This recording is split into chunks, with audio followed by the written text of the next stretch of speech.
Hello, my 1.5 thousand subscribers on YouTube. Thank you for subscribing to this channel. Thank you for watching the podcast. I'm always impressed and thankful for the amount of energy this podcast gets. Thank you for doing the work yourself and for being interested in topics like this.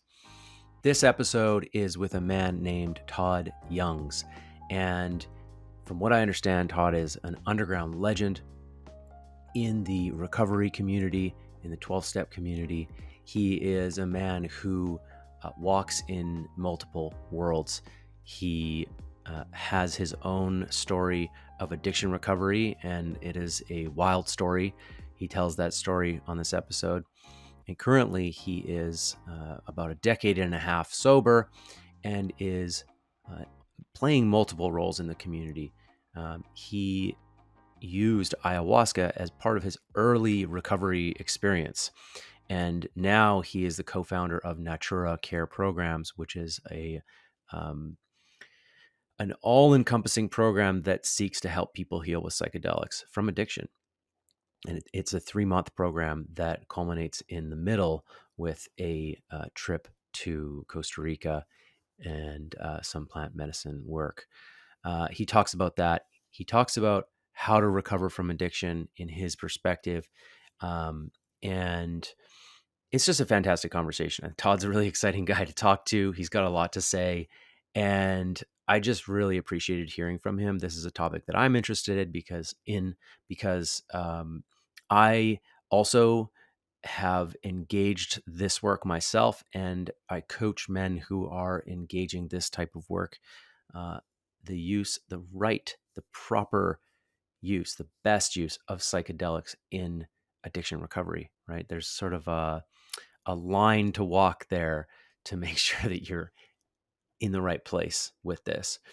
And Todd gets into some of the nuance with me. So I really appreciated him taking the time to come on the show to speak to you folks. And I hope you guys enjoy this conversation. The last thing I will say before I give you the episode is that Todd shared that after the episode, he had a few more things that he wanted to say, and one of them being some comments on the disease concept of addiction, which he largely agrees with in terms of diagnosis, but does not agree with in terms of how to treat it, and that he also didn't speak about the risks of psychedelics, and that these things aren't a panacea. And he regrets that he didn't mention that on the show. And so I'm saying it now because it's important for people to hear. It's been talked about multiple times on my show. And I never want to bring the message that this is like a cure-all and that people should do it willy-nilly. That's totally beside the point. And it's important. The last piece is some disagreements that he has about Gabor Mate's theories. We talk about Gabor Mate on the show, and there's some appreciation for his concept and the work that he does. And to get into what Todd disagrees with is for another episode. I'd love to have him on again, and we can talk about that. So if you happen to be watching this and you're a man who is interested in dealing with his addiction and you don't want to commit to 6 weeks in rehab, you think that that's a drastic change for you, and that perhaps some sort of middle of the road option might be better for you, but you do need support. You do need a coach. My Freedom from Addiction Circle is a great option, and I've created it for guys like that, guys who aren't so out of control that they need to lock themselves in rehab. And I've been that guy, and I've known a lot of those guys. There is a whole group of guys who really just need some strong masculine support, some accountability, a circle to hold them and hold their pain, a circle to meet with them weekly, check in, set goals, talk about what's happening, share about their addiction, share their secrets, like get vulnerable, do the work, and a 24-hour chat to stay connected in between and lean on each other. That's what the Freedom from Addiction Circle is. So I'll leave a link to that in the show notes, and you can also find it on my website, evolvingman.com. Okay, folks, enjoy this episode with Mr. Todd Youngs.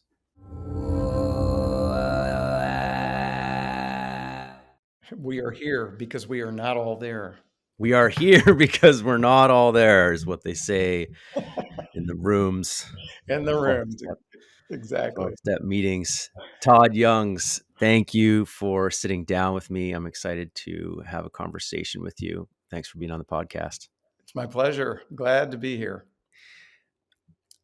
The reason why I'm interested in speaking with you is because you have a few more years on the planet than me, and your story intersects with mine a little bit. We have some things in common. We have addiction recovery in common.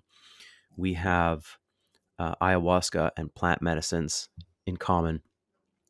And we also both work with people in that capacity, using plant medicines in some way to assist in the addiction recovery process. And that is a that is a niche at this time. It's a what I see an emerging field. And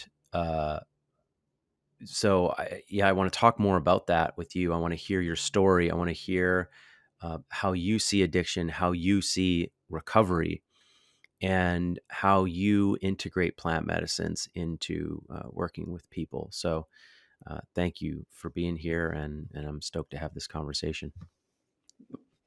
Glad to be here, Med. Okay, so perhaps the best place to start is this journey from death to life that you and I were just talking about, the journey of rebirth. Tell me, you gave me a few snippets of your story, which, this is one of the reasons why I used to love going to 12-step meetings, because I'd hear stories like this, and it just blows my mind that people are still alive, like the things that you've been through. So would love to hear your story, how you got to this place where you're intact and alive, right? Right. Well, it's miraculous. I mean, not to overuse the word with such a heavy spiritual valence, but I can't think of a more appropriate word. Yeah, Right. yeah, yeah. Um, so maybe how far back do you want me to go in order to sort of provide a context here? Well, let's start with your addiction and what that started to look like in your life as it developed, and go from there. Okay. I mean, maybe I'll first say that when I was a child, I think my parents would have done well to put the proverb curiosity kills the cat above my crib, because my disposition from the get-go was one of intense curiosity, which then led me down many roads that nearly killed me. They certainly maimed me. Hmm.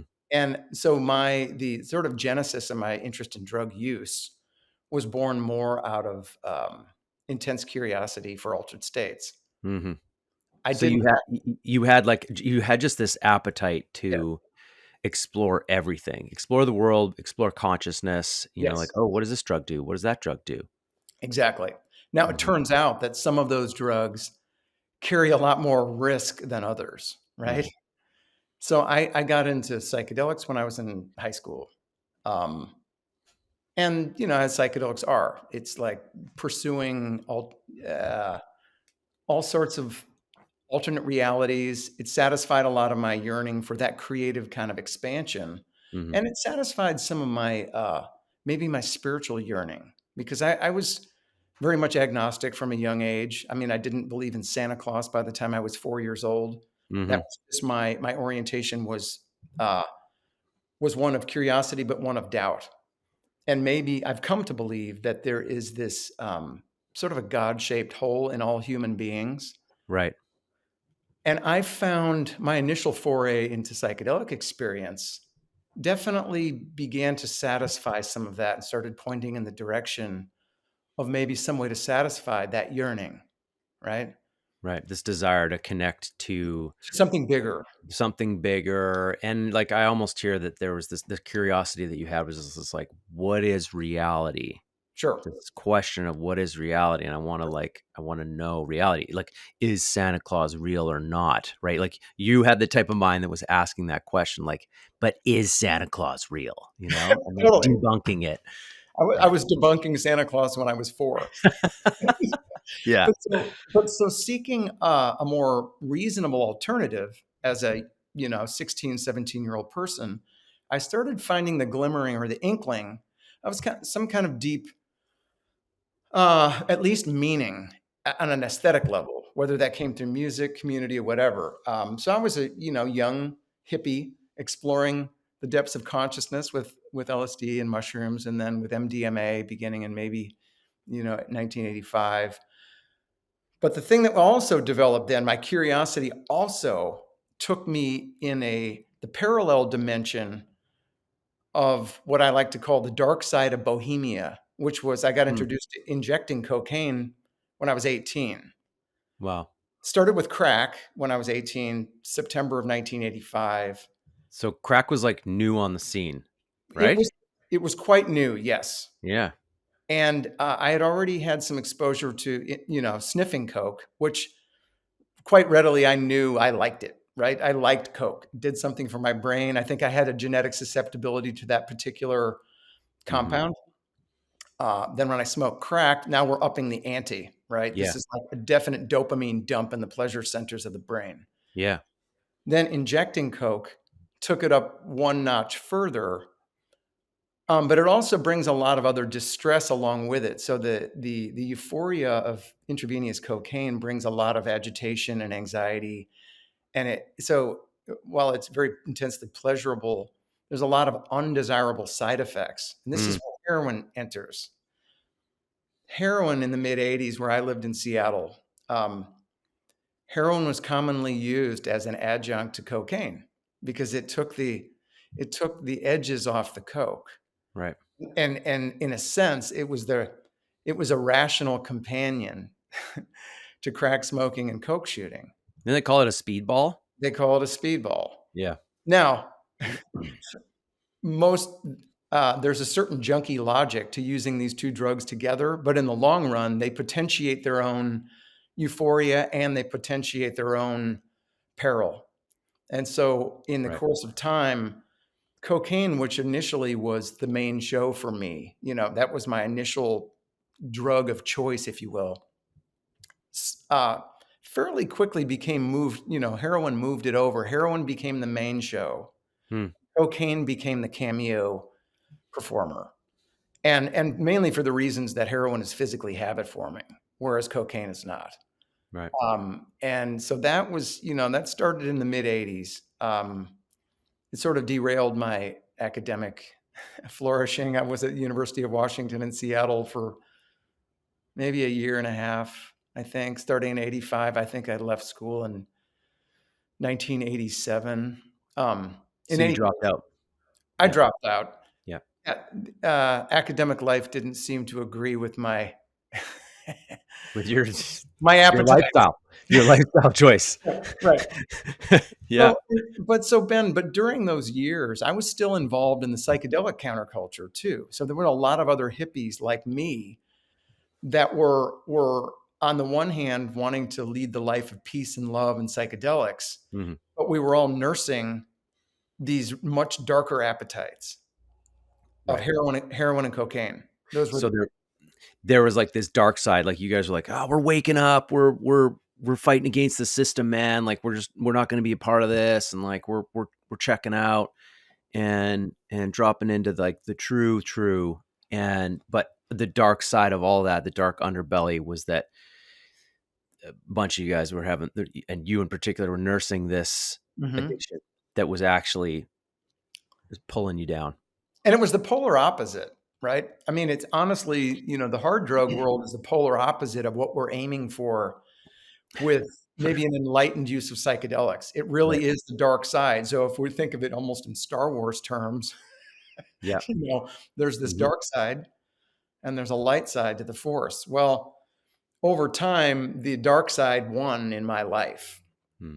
And so the die was cast really there in the mid 80s, and I struggled along for a number of years. I sold psychedelic drugs to pay for my hard drug habits. Hmm. I tried periodic heroin detoxes. I'd go home to my mom's place in Missouri, kick dope in the bathtub, And it was during that time that I started noticing I was developing an increasing sensitivity to the presence of alcohol, right? Mm, Alcoholism, which I definitely suffer from late stage alcoholism now, which is why I do not drink ever. But because it was a slower developing habit or sensitivity, I didn't want to acknowledge it. Right. And so I spent time trying to learn to drink like a gentleman and was increasingly unable to. right. So I was on this sort of merry-go-round of opiates, alcohol, methadone programs. Later on, when Subutex and Suboxone became available, I was on those programs as well. Which are, yeah, those are all detox protocols, stuff to help you Right. get Or off or manage maintenance. Yeah. maintenance therapies. The thing was, Ben, that regardless of how I tried to pharmacologically address my situation, my life did not improve. Hmm. I mean, for one thing, I'm definitely a developing alcoholic. I'm searching for any kind of pharmaceutical intervention that might help mitigate the negative side effects of my drinking. So Yeah. now it was benzos, painkillers, going back to heroin, using meth sometimes, any assortment of uh, drugs that I could use to sort of achieve equilibrium in my life, and it was failing. And I was increasingly Hmm. unable to sustain relationships, collapsed veins, missing teeth, legal trouble. Yeah. So that's the direction my life was going. You can see now from this perspective, I'm sure, how trapped you were in that mentality where your days were spent trying to get the right mix of things in, the right drugs, the right whatever, all the different things you were putting into your body so that you could balance things right so you feel right. Take this to bring you up. Oh, but now I'm a little too up, so I got to take this to come down. I'm having this side effect, so I'm going to take this to deal with that side effect. Oh, I want to get off the drugs, so I'm just going to take this other drug Mhm. that's supposed to nullify the drugs, but then that has side effects. And how do I deal with that? I'm going to take this. I'm going to smoke pot. And then Mhm. there's like a seemingly infinite list of things that you can take to manage all of the side effects to try to get your feeling right and take away all of your pain. Meanwhile, you're really just using one tool to Right. and the wrong one to try to escape this situation. You're kind of just like using a shovel to dig yourself a deeper and deeper hole, but you don't realize it. You're trying to dig your way out of a hole, but you're just digging deeper and deeper and deeper. It was like a backhoe. It was like a industrial shovel, right? Right. Yeah. I mean, I used to. You may remember the phrase "better living through chemistry," Hmm. Yeah. and and that was my motto, right? Right. Better living through chemistry. Now, if you would have talked to me when I was 21 years old and I still had a lot of game and a youthfulness, and Yeah. I believed in that. Hmm. But fast forward as the years go on, as an operating system or a philosophy of life, that did not work for me. Hmm. And through the course of those years, I caused myself a lot of pain and those that loved me a lot of pain. The genesis of my addiction was not really born out of trauma. I know for some people that is a very central component. My trauma came as a result and sustained the addiction once I was embedded within it. Um, Hmm. but over time, the pain that I created for myself, became unbearable, right? Hmm. So Hmm.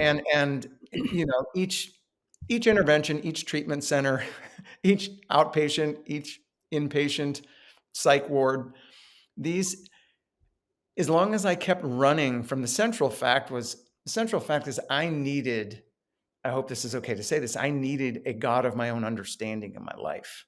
Right. You need a spiritual connection. I It's needed totally a spiritual appropriate. connection Yeah. that would help. And you're going to obviously notice the AA themes here, Hmm.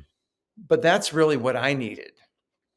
And I spent a lot of years running from that fact Yeah. until sort of circumstances made it so that I could no longer run. But even then, I have a lot of friends dear friends of mine that lost the battle of addiction. They never found resurrection. They never found rebirth. They never found recovery. And so for me, when finally in those darkest hours in 2009, living in my mom's basement, I could have kept on with the pain and just, well, taken my own life, which Mhm. certainly an idea that I had, that kind of ideation was a persistent theme. But that's where ayahuasca entered, just, almost by some kind of serendipity. Yeah, how did Um, that happen? So, yeah, how did ayahuasca show up in your okay. life in 2009? Okay. So I'd been in prison in 2008. I'd been on probation, got arrested, resisted arrest, and they revoked my probation, sent me to prison for a short stint. When I got out of prison, I ran into a surgeon that I knew, and he was just an acquaintance. And somehow, in the course of a conversation, he could see that I was already not doing well. you Right. know, Yeah, I it's was obvious at that point, right? I mean, well, I'd gotten out of prison. I was physically clean, but I'd started drinking again, started using oxys again, going on Mhm. crack benches. But he could see that I was struggling, and somehow the topic came up in conversation. There's a long backstory to how that conversation developed, but and so he facilitated me getting to my first ceremony in 2009 down in New Mexico Mm. with a guy who's actually a high school math teacher, but who was also trained in a Peruvian shamanic lineage. And I'm eternally grateful to those two men. Now, at that time, I was still physically dependent on opiates, but I went down and I had this experience down in New Mexico that planted a seed. Um, Did you hide that from them? Did they ask now, you?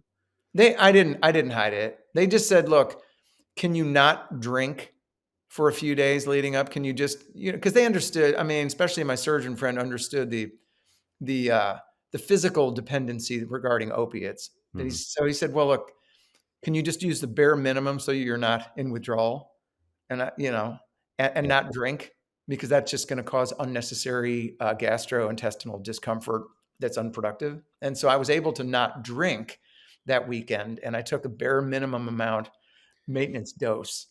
And why did you go? Why were you interested in doing this? Was it the same curiosity from when you were a teenager, or were you like, "I need help, man"? Dude, no, it was I need help. I Mhm. I was still a little bit guarded how much I would let on to people, how much I was hurting inside. My life was in shambles, right? I was an unemployable head case. I lived in my mom's basement. I was 42 years old. Mhm. Well, actually, I was 41 when I went to my first ceremony. I turned 42 later that year. And so I was hurting, Ben. I mean, failed relationships, failed at everything, and really wanted to die. Mhm. So I went, yeah, there was the curiosity part. Ayahuasca sounded like this, almost like an anthropological adventure, right? Right. It's one of the only things on the planet you haven't tried. Exactly. But honestly, my real reason was I knew I needed help.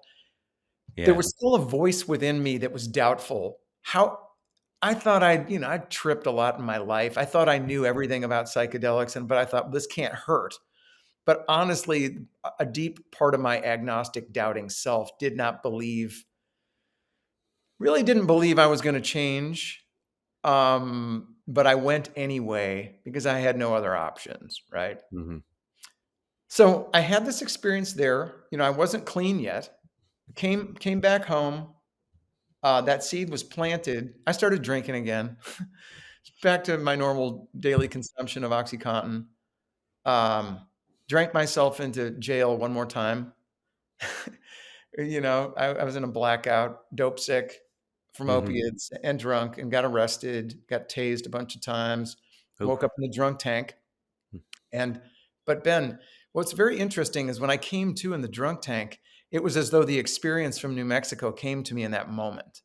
The fullness of what was going to come forth in my life sort of burst, like the seed had been planted, and then was gestating. Hmm. In my misery in the drunk tank, the voice all of a sudden began a voice. Now, some might say I was just hearing voices, right? Yeah. I'm a dope sick, detoxing from alcohol, uh, drug addict. But anyway, this voice gave me some calm, blessed assurance. And, sometimes we hear that the spirit is a still small voice. Yeah. This is where I connected it to the experience in New Mexico. And basically the voice just very quietly and assuredly said, Todd, if you are done, this, if you're really done, I can help you. And just follow my guidance. Mhm. That literally was my subjective experience while I was detoxing for the next couple of weeks in the county jail, was Mm. that somehow I was connecting to something bigger than me that had sort of uh, come out of that initial ayahuasca experience. I got out of jail then, and following the guidance of that voice, I did check myself into detox for a little bit, treatment for a few more weeks of detox. And then I started brewing my own ayahuasca in my mom's house. Okay. So, so this, so now, and this is really like, what do they say? Necessity is the mother of invention. I, so dude, so like I am out, this is like an existential act of faith, right? I am under the authority of the Office of Probation and Parole in Southern Missouri. I am living in my mom's house. I'm a jobless person, and I'm following this guidance. But along with that guidance was very practical. The guidance also included go to AA, get a Right. sponsor, work the steps, immerse yourself in the literature. You're feeling the Holy Spirit, and I was telling you to go to meetings, get a sponsor, do the steps, Right. and brew ayahuasca in your mom's basement. Exactly. And Holy. and so and also, Baron, I mean, my mom understood the difference between hard drugs and psychedelics. So Yeah. she didn't even really care that I was doing that. But honestly, if you were to ask her, she just said, you have to not drink alcohol. You can't use drugs in the house. She's like, I don't care if you brew this tea or whatever you call it, Yeah. but you have to be clean. Otherwise you have to move out. I can't be it, you know, This is so interesting to me. So, um, e- what moved you to start brewing your own ayahuasca? Was it like, this voice was telling you like, yeah, you were getting all of this great advice from this voice, saying like, hey, like start seeking help, go to meetings, do the traditional recovery thing. But what was it telling you about ayahuasca? Or were you just following this sort of gut feeling like, oh, that I contacted something when I was in New Mhm, Mexico, and mhm. that thing breathed a spiritual connection into my life, and I need to learn more about that Yes. myself. Well, and the thing was, I mean, given the fact that I had no money to travel, there was like, this is the necessity part. I knew I was a very sick individual. I mean, I'd had a 20 plus year hardcore addiction. Yeah. So I knew that even though I was making contact and finding the motivation to engage 12 steps, I knew that I had so many layers. My neurochemistry was so out of whack. There were so many layers to my proverbial onion that needed to be peeled back to reveal the truest, highest self. Hmm. So I knew I needed ongoing work with this powerful brew. Yeah. And so following that, I mean, I did a little reading on, what kind of plants to use, found a source for quality plants. Mhm. And here again, it's like the existential act of faith. I was just doing this. Yeah. And from my perspective, I'm like, well, geez, this guy didn't have much to lose. Like he wanted to kill himself, and he'd lost a bunch of his friends already. Right. And so he's like, he's going to pull out all the stops, and like, yeah, he can't travel to Peru. So he's going to make it himself and see what happens. See if he can find the healing. Exactly. Whew. And so for the first 6 months, I probably had 3 ceremonies of my own. These are self-guided. Hmm. I was, flying by the seat of my pants, but 3 sessions per month for the first 6 months, during which time I worked all 12 steps, thoroughly immersed in the literature of AA, both books, the big book and the 12 and 12. I mean, those became like literally my favorite books overnight. And so I became a total AA geek. Yeah. Obviously, and my sponsor co-signed this. He said, look, you don't need to ever share this in an open meeting of AA. Right. Right. So that was my next question, man. Like, what did your sponsor think? How did you reconcile these two things at that time? Well, here's when I shared it with him, what I was doing, which I think I was like 3 or 4 months sober before I actually told him. But what his reflection back to me was, well, Todd, I don't know what happened, but you went from one of the most recalcitrant, track mark on your neck, drunk, ne'er-do-well. You went from somebody totally resistant to everything.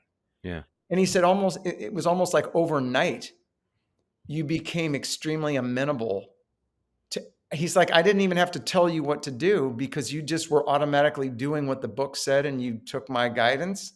You didn't. And so his comment was like, something happened that made you embrace our program. And he said, look, I can't explain. This sounds almost like Dr. Silkworth talking to Bill W., where he said, I can't explain what happened to you, Mm-hmm. but something happened and Mm-hmm. you better go with it. And that's basically what my sponsor told me. Right. So it's almost like he was witnessing this spiritual awakening that they talk about in that program in the book, and at that 12th step they say, it's a spiritual awakening as a result of the steps, and that's kind of the purpose of the program, is to necessitate this spiritual awakening. Right. Meanwhile, 3 times a month you're in a sense facilitating that for yourself and going deep, Right. and he's watching it happen from the outside. He's seeing the effects in your life, and Right. he's like, well, I can't really argue with this, even Right. though even though this program doesn't sign off. Condone. Yeah. Right. Does not Yeah. support this kind of activity. Yeah. Wow. So, I mean, and in addition to the step 2 and the step 11 and 12, all of what ayahuasca also did, in addition to the sort of spiritual dimension, it helped me unearth the steps 4 through 9, right? Areas of myself, hurts, the way I had hurt other people, the way I had been hurt, looking at those aspects of my character that were self-centered, egotistical, steps 6 and 7, Mm-hmm. and gave me the insight and the willingness to take steps 8 and 9. So a lot of that hard work between steps 4 and 9 was facilitated by ayahuasca too, because ayahuasca has this, as this very deep biographical material. We become Right. it becomes available to us in a very fruitful and productive way. Right. Like, you can access the archives of your life in a more pointed way. There are Yes, more doors that open up to you um, under the influence of that medicine, because it's almost like it opens up corners of your brain. I totally. mean, really, that's literally what it looks like under a CT scan or a SPECT scan, or an fMRI. That's what I meant to say. So, yeah, that's really interesting to me as well, because I think people can see psychedelics and ayahuasca as this navel gazing type of process, Sure. right? Where you take the thing, you have introspection, um, you have, positive thoughts and all kinds of experiences, dreams. But I think a lot of people question, like, how much of that turns into reality? Like, how much action does a person actually take? Because I think a lot of people who have taken LSD and had a moment where they're like, the whole world makes sense, life makes sense. A lot of people have even tried to bring that back to uh, their sober life and failed to grasp that feeling, Totally. and then been like, okay, well, it was all hallucination, or I've lost it. And so, does that happen with ayahuasca? But here you are saying, oh, while in the midst of these sessions I was doing with myself, I was writing my lists and doing my step 5 and doing my 6, 7, 8, 9. And for folks who don't know what that is, that part of the program is the hard work part of the 12 steps, where in step 4, you literally write down all of the people that you ever have resented. And if you're doing it in the in a particular way, you write down all of your shameful sex uh, content that you've done, your sex shame. You write down all of your fears, and you write down all of the harms that you've done to other people, and you save those Yeah. lists for step 8. And so you're literally digging up all the shit from your life, all the shameful, harmful shit that is still there that you've tried to bury. You're just unearthing it all. And it, it actually causes a lot of people to go back to using because it brings up their pain. Mhm. And they were trying to use to avoid their pain. So it's interesting to me to hear that, like, you were taking this kind of action and you were doing this kind of practical work Mhm. with the help of this Mhm. substance. Yeah, exactly. I found I knew from those first sessions is almost like the message was you need an action-oriented spiritual program to make this last. Right. Otherwise, it will not have an enduring effect. An epiphany is one thing, it's a great starting point, right? Mhm. But to reformat my life, I needed to do all that prosaic work of excavating my life, harm, my conduct in Mhm. so many different areas, and then be willing to make right those things that I had done and then become service to other people, right? So the way I like to think of it is that ayahuasca is the engine and 12 steps are the transmission. Mhm. Powerful engine without a transmission is full of sound and fury, but it's really not going to signify much in the long run. Yeah. And so, and also given the fact, and I believe now that my higher power knew that me operating on my own, I really needed a grounded frame to this experience, right? I didn't have access to, let's say, a shamanic lineage or a spiritual lineage like the Santo Daime, which I later Mm. became a member of. I was on my own and I needed some kind of very practical, centered, grounded guidance if this experience was actually going to have value over time. Right. That's landing for me. That makes some sense to me because ayahuasca is, in my experience, it it's like an infinite uh, experience. It's an infinite medicine. It can take you to infinite places, the light and the dark. And so I caution people against doing things like what you were doing there, because unguided, you can easily travel into the shadow. You can easily get yourself into trouble, and uh, I would guess that you can easily do more harm than good in your life without guidance. And but what you're saying is that for you in this circumstance, the way it worked out for you, you were sort of backed into this corner and you took this on as your responsibility in your own life and you took it seriously. The structure of the 12 steps and what you were working on at the time gave you something to put to sort of direct your experience. And so, yeah, you didn't have a shaman working with you directing your experience energetically and sort of working on whatever things he thought you needed to work on, but you had a list, you had a textbook that Right. you were working on. So you'd go into ayahuasca space and you sort of work on that stuff, Mhm. not just wander around. And I'm sure you've been in that place too, in Yeah. that medicine, like where you're just like, holy shit, I'm in like the metaverse here. Right. And Bewildered. I could wander down the wrong corner and get into some real trouble here. And I think anyone who's done a heavy dose of psychedelics knows what I'm talking about. And that's not exactly where you want to be to like get work done. You want to be in this place where you're sort of able to direct with your consciousness where you want to Mhm. work internally. So Right. that's very cool that you were using the steps and the work that you were doing there in marrying it with this. Well, I mean, the word that we hear often these days is integration, right? Mhm. My I was gonna ask you about integration that. program was a custom made one. It was called AA. I mean, which contains so many of the elements that are part of solid integration, right? This Mhm. is self-examination. This is learning to like truly embody the experiences in our daily life in a very grounded and practical way. And it was also helpful for me, Ben, to be around. I had a really great home group. My first home group in Southern Missouri was populated with truly deep spiritual, sober men. Hmm. And in the course of time, most of them knew of my private work. My sponsor gave me a certain way. He said, you can share it like this, never share it in an open meeting, but you can share one on one with these different people. Well, it was really what I saw in these old AA Buddhas, as I like to call them, was a way of being in the world that was full of grace, humor, and love.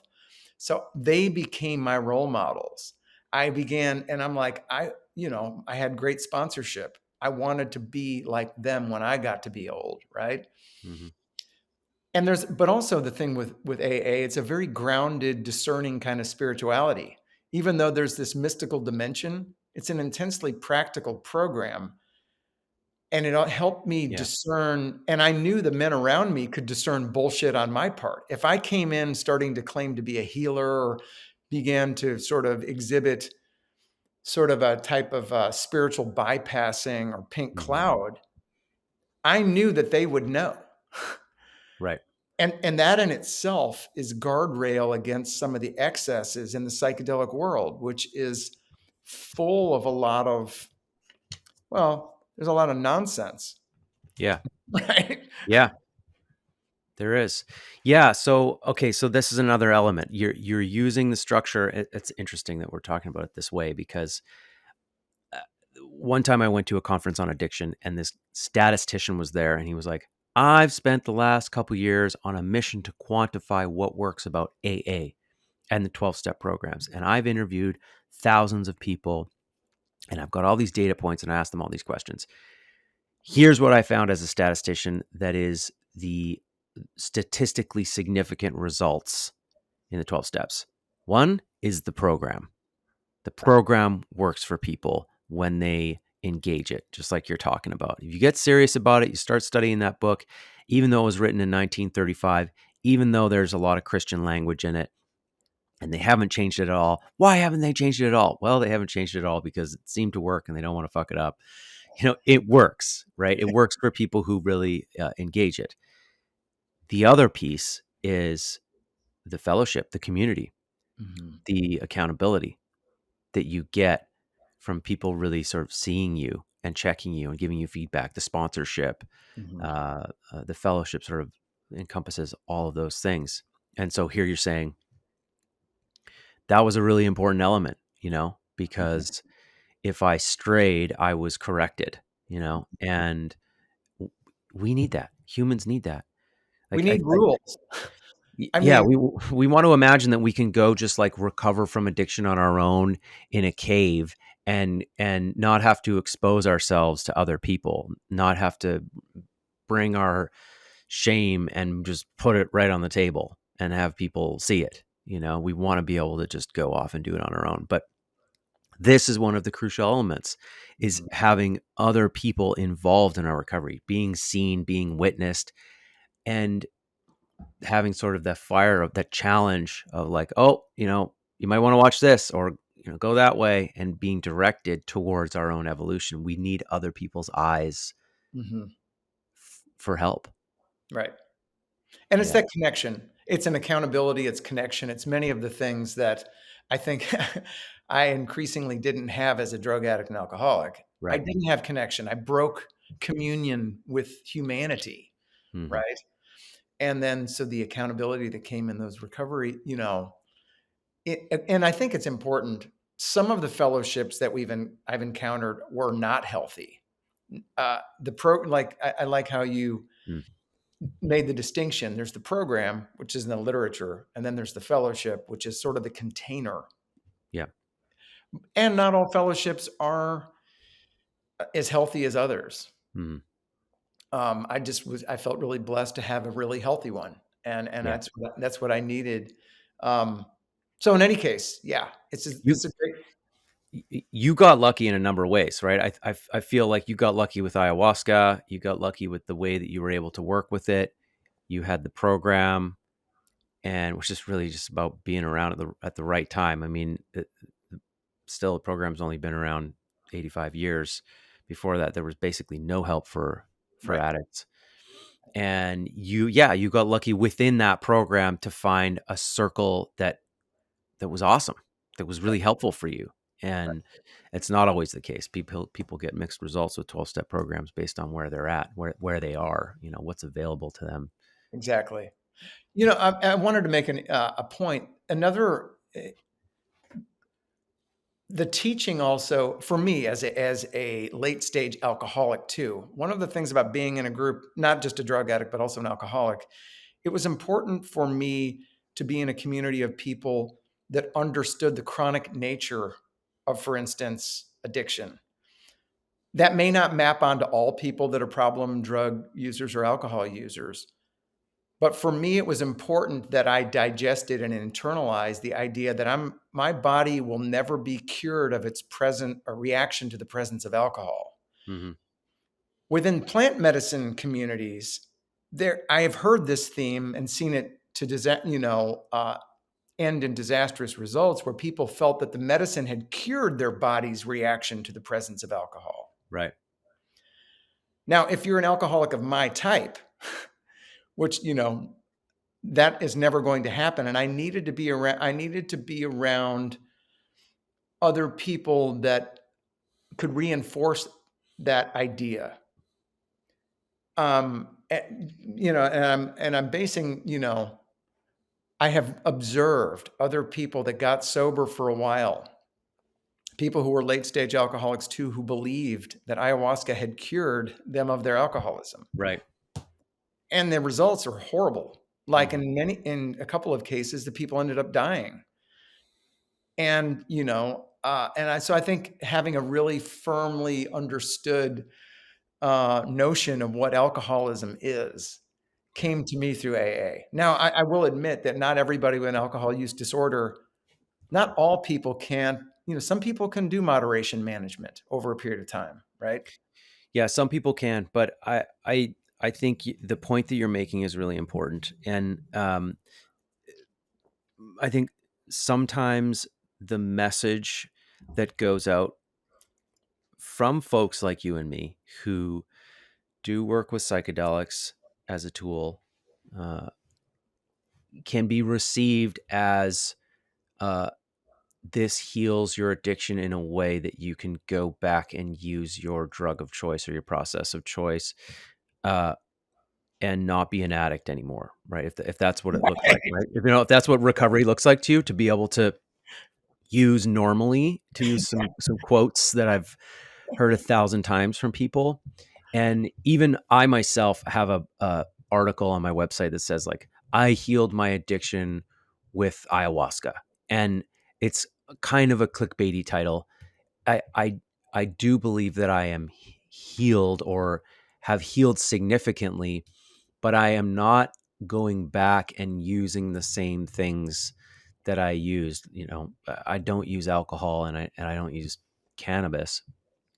I think that I would be able to engage those things differently now, but for me, it would be a step backwards Mhm. to use those things the way that I used to. And for me, alcohol is a frequency that isn't in alignment with what I ultimately want to have in my body and in my life.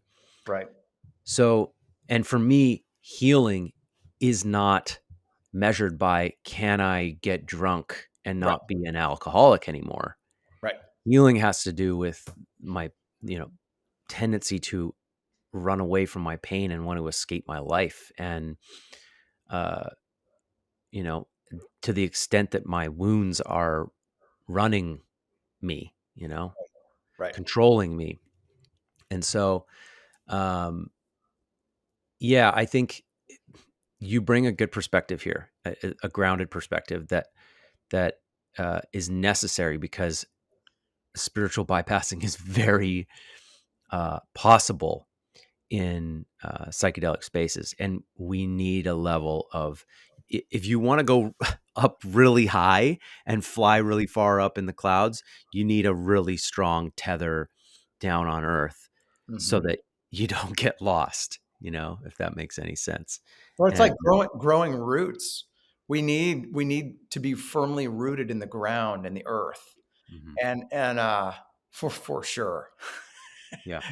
the tethering is definitely necessary. Uh, I wanted to throw in one interesting thing too. Speaking of my household situation, my mom, who she began drinking ayahuasca too at 68 years old. Wow. After she was just a nice middle school teacher that went to Sunday school on Sunday, right? No, completely naive. Her reaction to my recovery was like, Todd, I have to know what did this for you, because she's like, I prayed for years that God would deliver to you some solution to your problem. And she's like, I have been watching it and I want to find out what that experience is like. Wow. And so that's kind of the testimony there too, right? And she's now acquainted with the agonies and the ecstasies of ayahuasca. And she learned that too, that there's ecstasy, yes. There are heavenly visions, yes. But there's also strong correction and tears too, right? Yeah.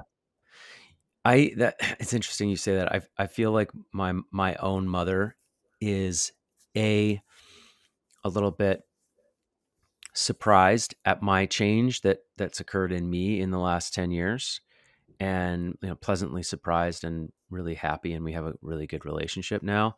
And she's also open-minded to the point where, you know I don't think she's quite there, but I can see some alignment between my mother and your mother, where they're like, wow, what happened to you, right? So there's Exactly. a significant a sea change that's happened in you since doing this work.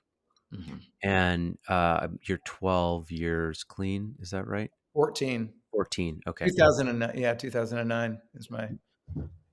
Fantastic. So what I would love to talk about in this transition is, my understanding is you work with people now in this capacity.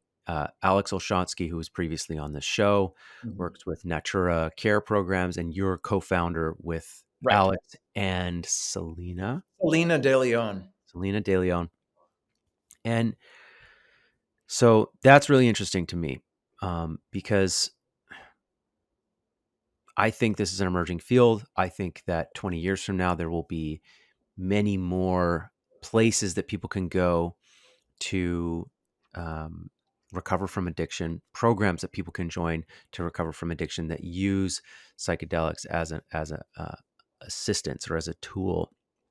And it's especially interesting because this is something that you used when you were in your addiction, not ayahuasca, but psychedelics. And a lot of people can relate to that. And for a lot of people, the question comes up like, wait a minute, I did plenty of this in the past, didn't help me. Why would I use that as one of my tools? Right. And it's hard to trust. So, you know, how are you working with people in that capacity? What works about it? And yeah, how do you reconcile the psychedelic piece with, the mind altering substances Well, I piece? think the message we're trying to deliver is that there are legitimate, healthy ways to incorporate the use of an altered state Hmm. to achieve a transformed life. Mm. Um, and so we're trying to bring a nexus here, bring into connection various traditional approaches to recovery, including the Buddhist paths, recovery, Dharma, refuge recovery, AA, or maybe a combination, sort of uh, a tailored one for an individual client.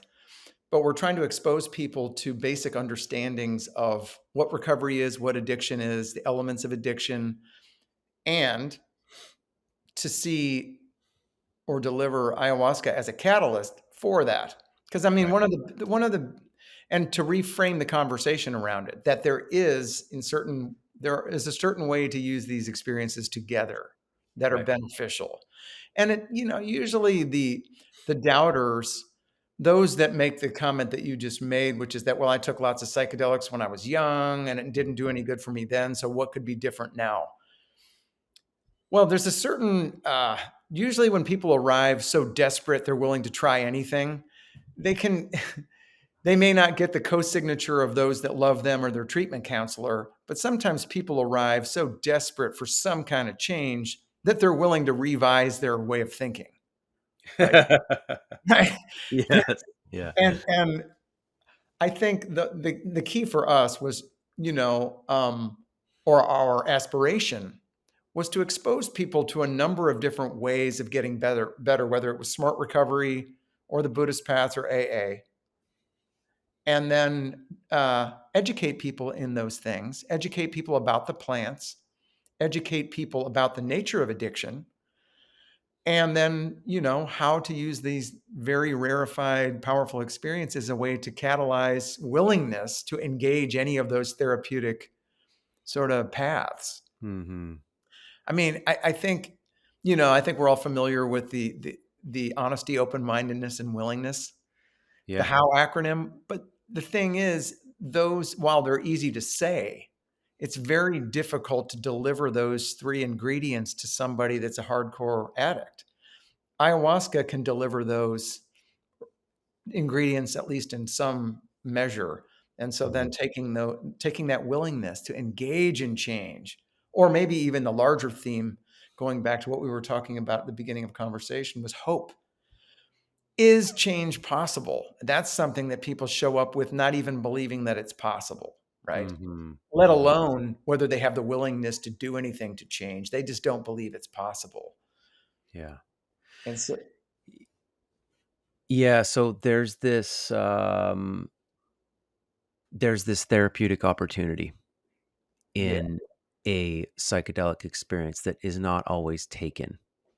And I think that's an important piece, right? Like you can open a doorway but not necessarily go yeah, in. And I think there's a lot of different doorways that open when you take a psychedelic. And if there's no content or not no context for a therapeutic opportunity and you don't have any therapeutic tools when you're 16 years old, 20 years old, 25 years old in a psychedelic trip, you're not going to walk through that door. But if you enter into the experience with an intention to walk through that door and you have some tools that you've learned in regular meat space here, yeah, uh, then you can do that. Psychedelics, ayahuasca particularly, has this way of A, knowing what you need in a given moment, amazingly. B, breaking down your armor and bringing your fears like right to the forefront so that you can either let them control you or, face them. And that provides a huge opportunity, drop the armor, face the fears, go through the doorway and do this work.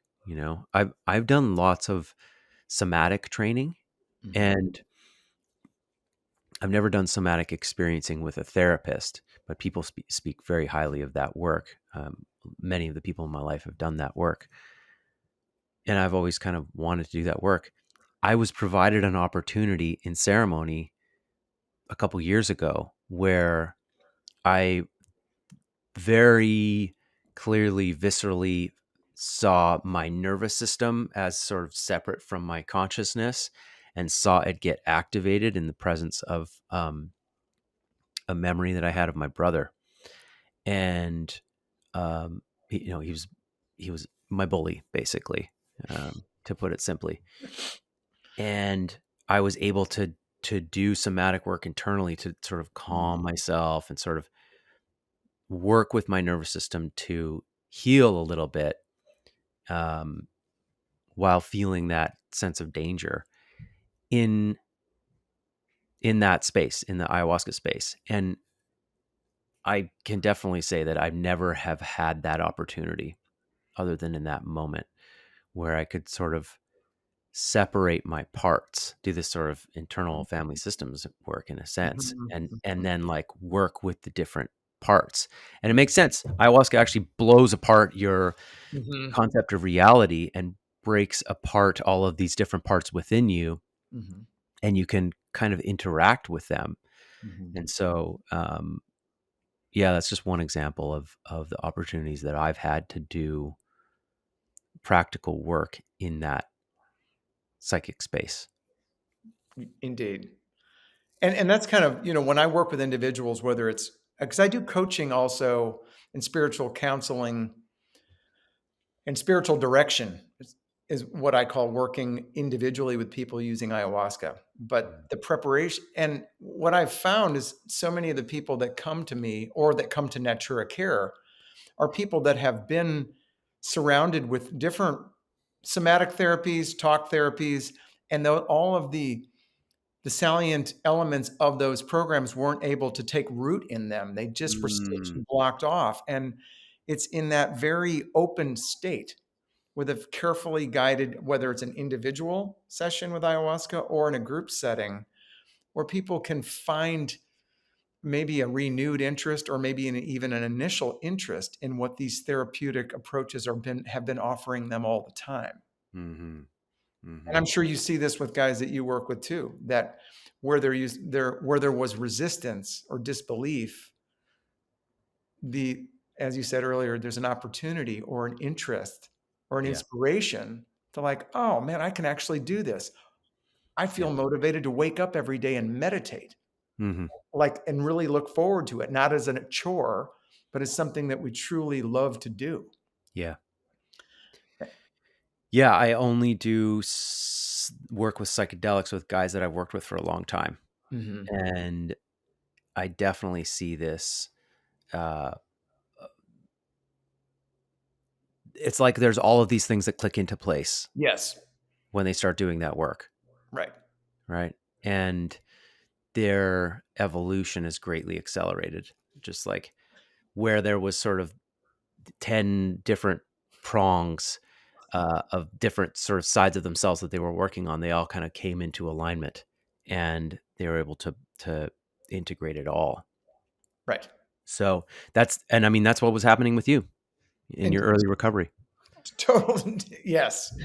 Yes. Natura Care Program, what does that look like? What is what kinds of clients do you guys work with, and how long do you work with them, and what does the program look like when they go through that? What Natura Care is a 12-week program in totality. It's hybrid, it's online and in person. There's first 5 weeks are mostly educational in nature. The discussion of what recovery is, what it can look like, what we Mhm, mean by it, various ways of understanding that.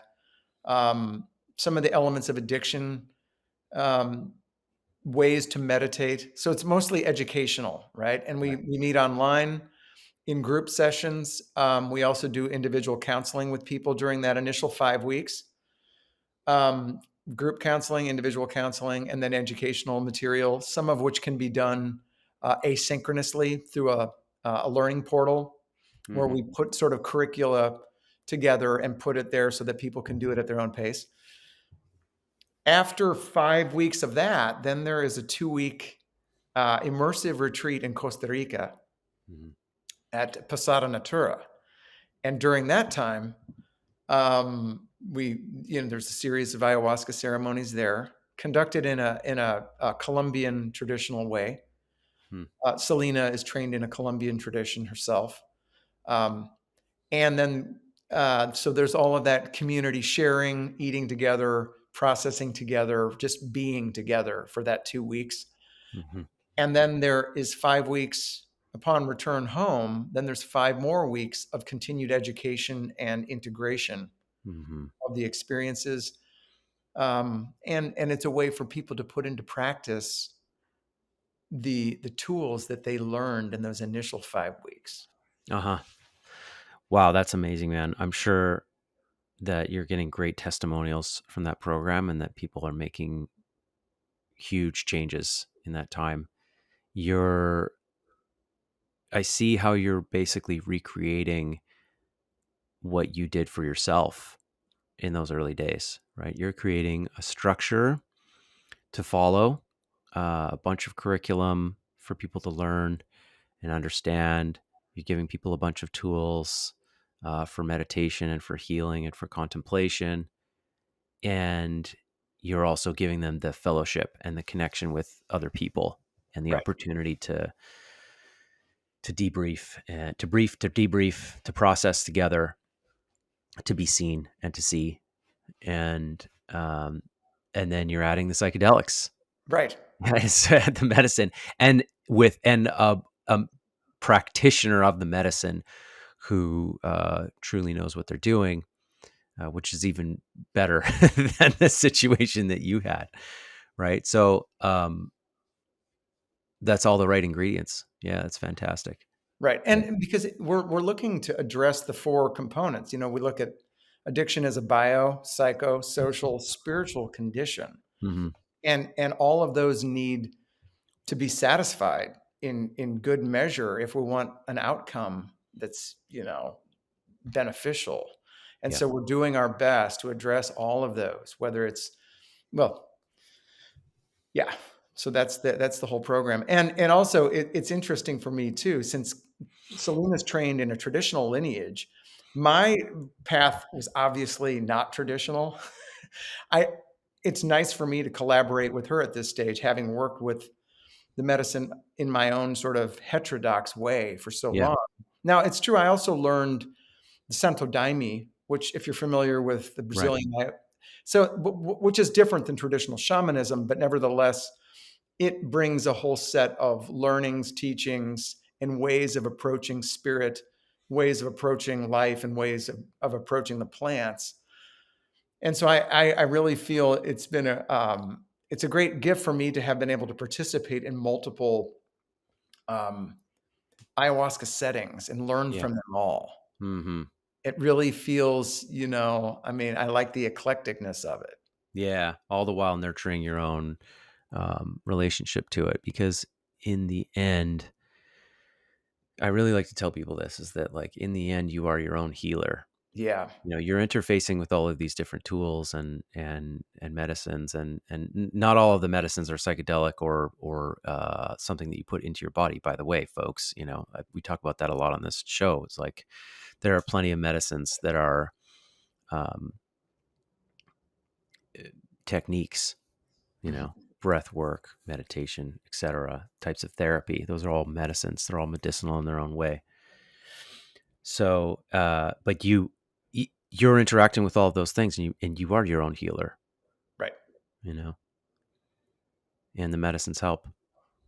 It opens us up to that reality. It's sort of Yeah. like when we finally realize that we do have that ability to heal ourselves, then now we have, that's our conscious contact with something bigger than us that lives within us and that will actually direct us, Yeah.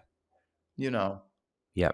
That's my mission too with my retreats. I run small retreats Mhm. with guys that I coach, where we're in contact. We do a few meetings before they come, and then they spend 7 days with me in a small group, and we're in nature. We have group meetings every day.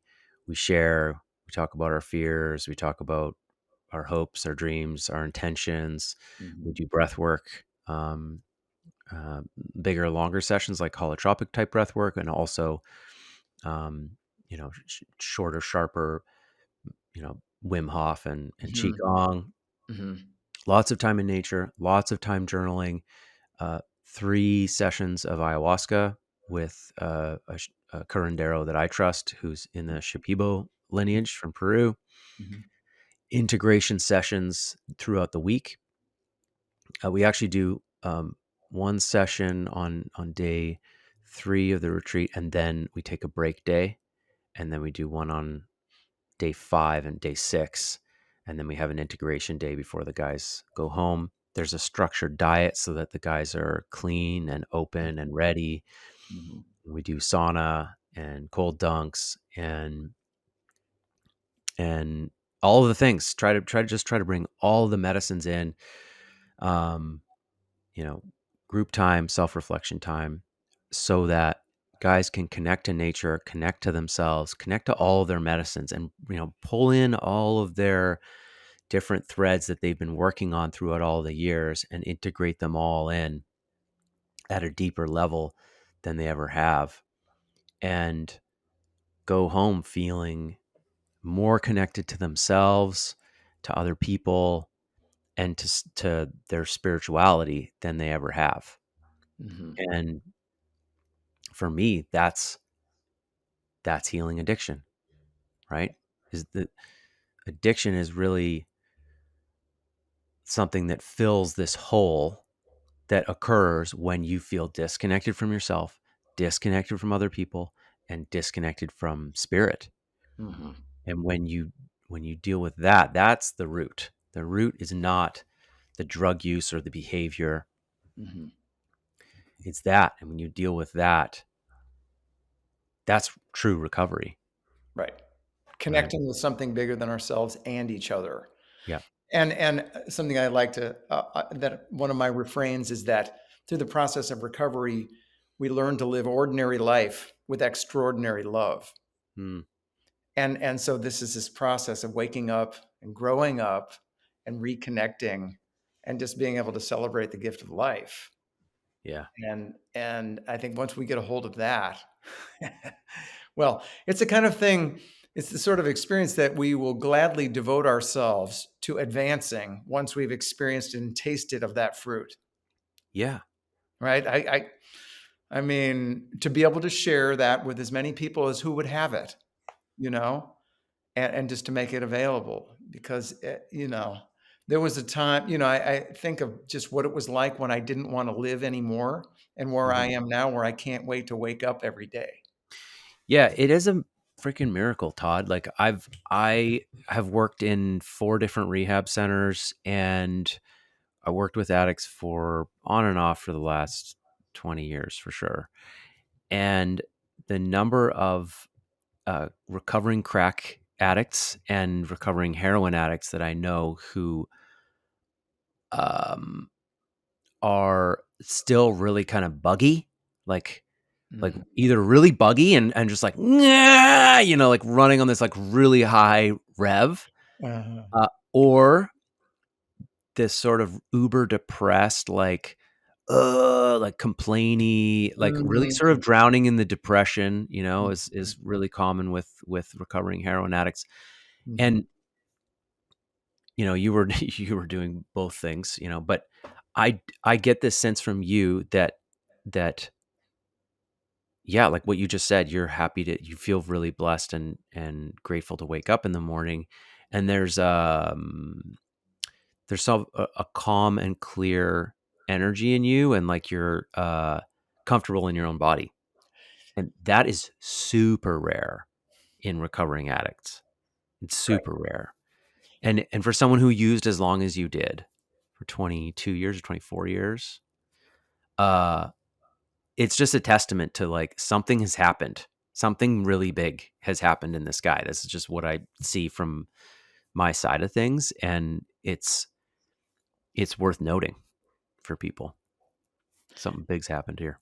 And, I think, and I've observed that too.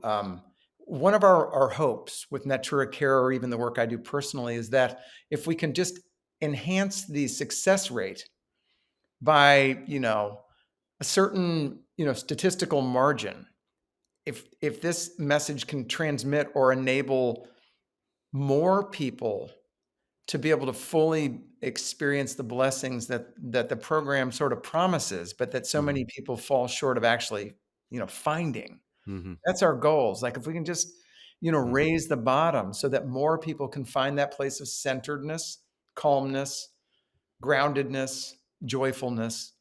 And you're totally right. The observation is the numbers are not that impressive, Yeah. right? Yeah. numbers aren't that great in Right, the addiction number of recovery. like, the number of people that walk through the door, right, into the meetings Yeah. and actually thoroughly follow the path or actually thoroughly experience the blessings that are they're promised.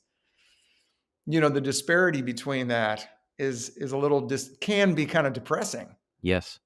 and so guys that I work with are people that have been in and out of the rooms for years that just can't make it, right? And Hmm. I'm like, brother, I understand. Hmm. This might be able to help you. Yeah. It's another tool. And I'm sure you know as well as I do, you probably know more details, but Bill W., when he first experienced LSD, Yeah. wanted to add LSD experiences into the AA program to help facilitate spiritual experience because it was so impactful for him. Well, his thought was particularly for the people that could not or would not grasp the Right. program. Yeah. It's hard to say exactly how enthusiastic he was for having it broadly applied to everyone, but I Right. think he definitely had in mind people like me, people who could not or would not get the program, Hmm. right? And if I'm not mistaken, later there was a trial that occurred with LSD that resulted in alcoholics quitting. Like Yeah, that, well, it increased recovery.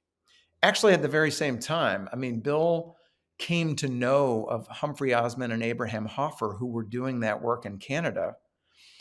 They were working with alcoholics with LSD. Right. Bill had his first exposure to LSD through Sidney Cohen, who was a colleague of Hoffer and Osmond. Hmm.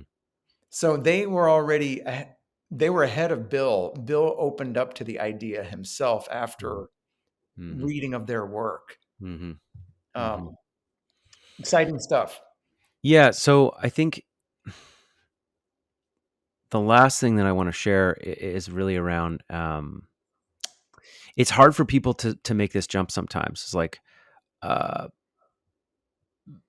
can I really trust plant medicines? Can I really trust people that work with plant medicines? Is this really a reasonable path to recovery? And I think your story, I'm glad we started with your story because it's a really important story. It's not the only one where someone has engaged plant medicines to make major gains in their recovery. And I think the main thing I want to say to people is trust your gut. Trust Mm. your gut, and don't worry so much about what society says or what stories you have in your own mind around these things, because it's ayahuasca is a huge unknown. This is a jungle medicine. This is like Right. not this is not our tradition over here. Right. So you're not gonna feel completely comfortable with it. It's always gonna feel like a bit of a risk, but um, you're entering into the unknown. This is the nature of a spiritual experience, right? It's like you don't get to see what's around the corner, and there's always going to be some fear and trepidation. But trust your gut in terms of where you're being drawn. And I had to do that. You had it like it, kind of right there in a moment of desperation, but I entered into the psychedelic world after being in AA for 15 years and really contemplated it for like a year and a half, Mhm. about whether I should go down that road, because I knew that would be a bunch of people who would reject me and see me Mhm. as Heretic. relapsing, right? And but I sort of contemplated this deeply and like went down the list of all the different things that I had done, all the medicines that were in my bag already, techniques and intense things that I did to change my consciousness, including, sweat lodges and Bikram yoga and, Mhm. breath work, like all the things that I already, Kundalini. yeah, all Right. these things I was already doing, and then I checked in with my heart and was like, okay, well, what's my intention here? Like, is my intention here to escape, or is it to heal and to connect to myself, to connect to others and connect to spirit?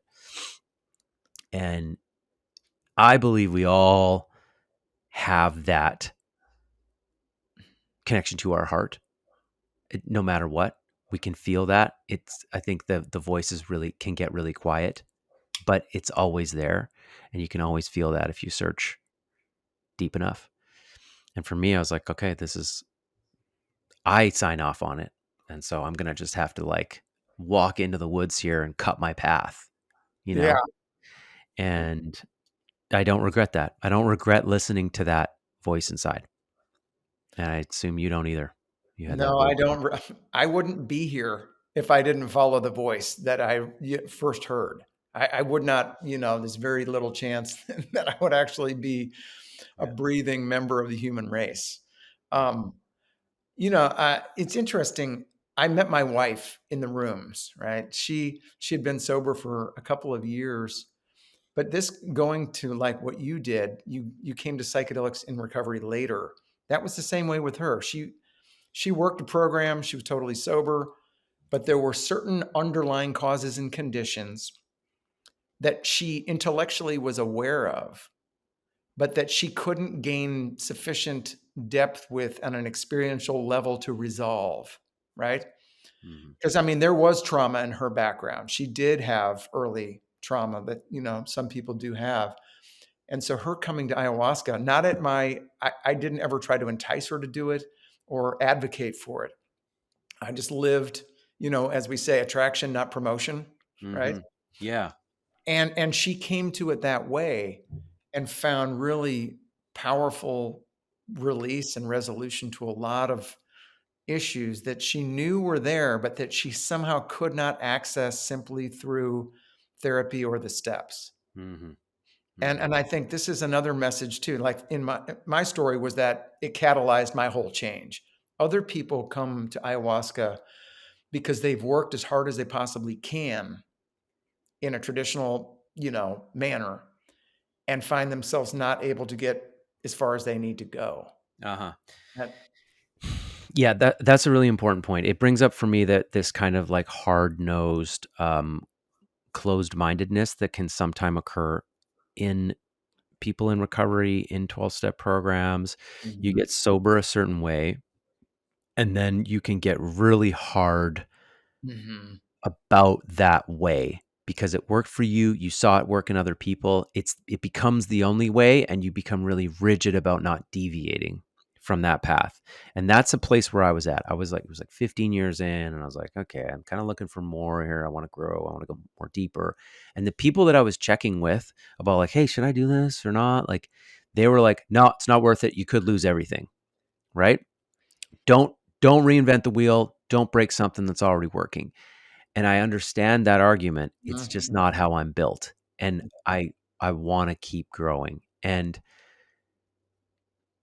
again, I'm grateful that I made that decision because I stagnation it's very hard for me in my life. I just doesn't work stagnating and being ultra conservative and just like sticking with the same routine because I'm afraid to break out of that. I'm afraid that I could lose everything. And so there's this sort of ultra conservatism that occurs in certain recovery circles. And it's there for a good reason because they're trying to get people to adhere to a program long enough that they get clean. Like, hey, you know, don't get too don't get too wild over here. Yeah, don't fuck it up. And one needs to remember that open-mindedness is a part of the program, right? And that doesn't mean only open-minded to this program. Like you need to be open-minded in your life to what's next. Where is your next edge of growth? And to take steps out of your comfort zone, and that's what your wife did. So Right. that's really cool. Aren't you involved with some psychedelics in recovery Yeah. sub thread of 12 steps? Well, Psychedelics in Recovery I'm one of the founding members. It is a 12-step fellowship designed based on AA, but where the discussion of psychedelics is permitted. Uh-huh. And in some cases, in some of the fellowships, they actually take it a little farther than I'm comfortable with. Because but what do Right. you expect out of a group of addicts, right? Yeah, People yeah, with exactly. substance use disorders, they have a tendency to play loose and fast with the rules of Yeah. what recovery means or how many substances can you use and still be sober, right? So, Yeah, I've had my, dismay at different times, but I'm one of the first generation members of Psychedelics in Recovery. fantastic. That's cool. How can people find that? Is that an online group? Yeah, they can go to psychedelicsinrecovery.org, Awesome. and then they can, find other stuff. So that's one thing. If they wanna look at Natura Care Programs.org, they can do that too. Is it okay I put Yes. myself Yeah. here? Yeah, please. Yeah. Or so Natura Care Programs.org, psychedelicsinrecovery.org, joyofsoberliving.com, which is me. Okay, great. Yeah, I was going to say, how can people get a hold of you? I read a blog that you wrote. I think this is probably on your website, Ayahuasca and the 12 Steps, an anonymous friendship. Oh, yeah, it's an essay that came from, I think it was published on shakruna.net. That's right. That's right. Yeah, Right, I right. enjoyed that. Yeah, so this is an interesting field we're in, Ben. This has been a really great conversation. I really appreciate the time that you've given to just, talk shop. Yeah.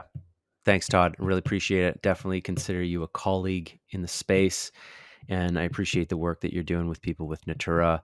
I remember early on where I was staying in close contact with Gabor Mate's work and noticing how he started working with addicts and ayahuasca and having these sort of retreats where it was more intentionally built. And Mhm. I was like, oh, after I did my first ayahuasca session, I was like, now I know why he's working with addicts in this capacity.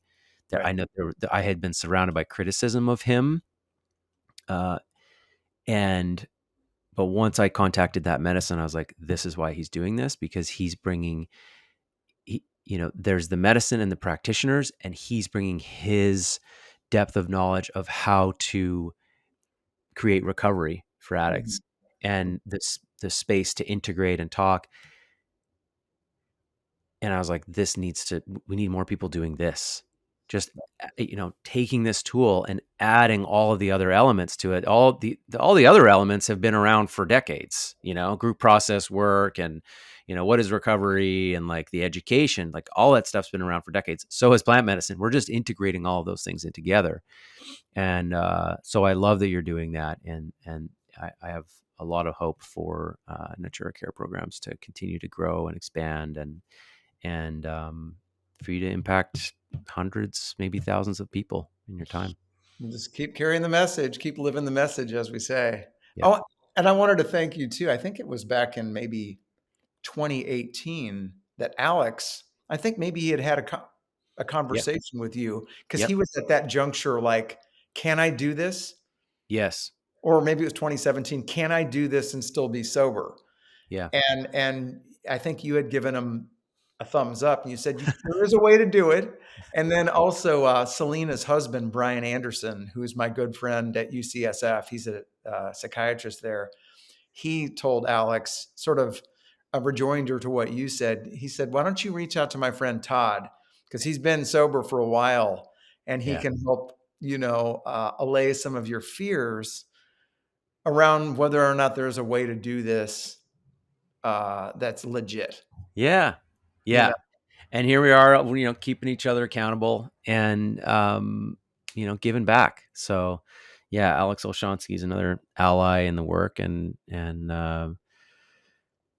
addict in recovery himself. So, really grateful for that guy's presence in my life. So, yeah, the web continues to weave. Thank you, Todd. Thank you for coming on, for telling your story, for being vulnerable, for doing the work that you do with people, and for sharing your story with my audience. I hope, folks, I hope you got a lot out of this conversation. And if you've got questions, you know where to find Todd. You know where to find me. Go check out those links. Check out Natura Care Programs, and stay healthy, folks. Until yeah, next time. Thanks, all Todd. right. Bye Yep, bye. thank you, brother. All right, friends. Thank you for tuning in to another episode. I hope you enjoyed that conversation with Todd Youngs. What an inspiring story that guy has. What a different kind of story.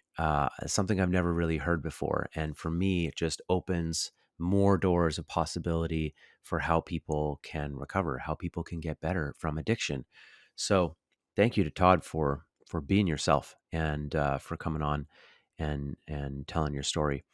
Folks, if you want to get in touch with Todd, or if you want to get involved with Natura Care Programs, it's naturacareprograms.org is the website. Natura is spelled Natura. If you want to go all the way to the jungle and go to Peru, and you don't know exactly where to find a reputable, highly recommended ayahuasca center, reach out to me and I will give you a recommendation of a place that I've been to and where I know the people who run the place and I trust them. If you want to work with me on a retreat, on one of my private retreats, reach out through social media, through email, or join my Evolving Man Brotherhood on Circle. There are links in my bio on Instagram, and I'll drop a link below to the Evolving Man Brotherhood if you want to join that. That's a smaller community of men that I interact with fairly regularly, run open calls, do breath work with, have men's meetings, and we talk about all things, including psychedelics. So if you're a man and you want to join a community that doesn't involve mandatory attendance, but you want to be connected to other men in the work, join the Evolving Man Brotherhood. There will be a free trial link in the description. And if you're a man who is dealing with addiction and wanting some assistance, wanting some brotherly love, some brotherly support, some fire, some accountability, this is a closed, confidential men's group with me that meets weekly.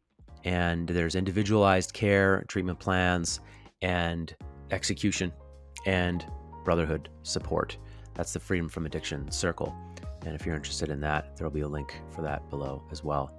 Okay, folks, if you're watching on YouTube, please subscribe, like, and hit the notification bell. If you haven't checked out YouTube yet, you can watch my episodes there. And we'll see you on the next episode of the Evolving Man podcast. All right, folks. Bye.